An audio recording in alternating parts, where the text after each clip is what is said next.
আচ্ছা, আমি একটা ভিডিও দেখতেছিলাম একটু আগে যে কি বলে, সংসদে রুমিন ফারহানা যখন বক্তব্য দিতেছিল উনি এক্স্যাক্টলি ইস্যুগুলো তুলে ধরতেছিল যে তেলের যদি এত মজুদ থাকে তাহলে পেট্রোল পাম্পে এত লাইন কেন, তেল কই তেলে, ঠিক আছে। তো এই সমস্ত কথাবার্তা তার বিএনপির কোন এক খানকির বলা সংসদ সদস্যের পছন্দ হয় নাই, সে দেখলাম থুতু ফালাইতেছে, ঠিক আছে, মানে এরকম একটা ইঙ্গিত করছে। তো আমি জানিও না হাল্লার বুথে কোন কোন জায়গার সংসদ সদস্য বা কোন আসনের সংসদ সদস্য নামটাও জানি না, ঠিক আছে। তো আমার কথা হইতেছে গিয়ে যে এতকাল তোমরা কই আসিলা, এই 17টা বছর তোমরা কই আসিলা, তোমরা চ্যাটারবালগুলা কোথায় ছিলা যখন বিএনপির এই ভরাডুবি চলতেছিল। রুমিন ফারহানা একা বিএনপিরে টানছে, মহিলারা আমি নিজেও পচাইছি, কিন্তু মহিলা তো রাইট কথা বলছে। এখন তার যোগ্যতা আছে সংসদ সদস্য হওয়ার, স্বতন্ত্র, সে সেটা হইয়া দেখাই দিছে বিএনপি নমিনেশন ছাড়া। মহিলার অকাদ আছে, তোমাকে নমিনেশন না দিলে তোমরা কোন বালটা চিনে তোম করে।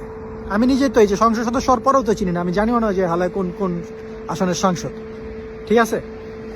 তাও আর জামাতের আমির দাদুরের ধন্যবাদ যে সে ওখানে দাঁড়ার প্রতিবাদ করছে, ঠিক আছে।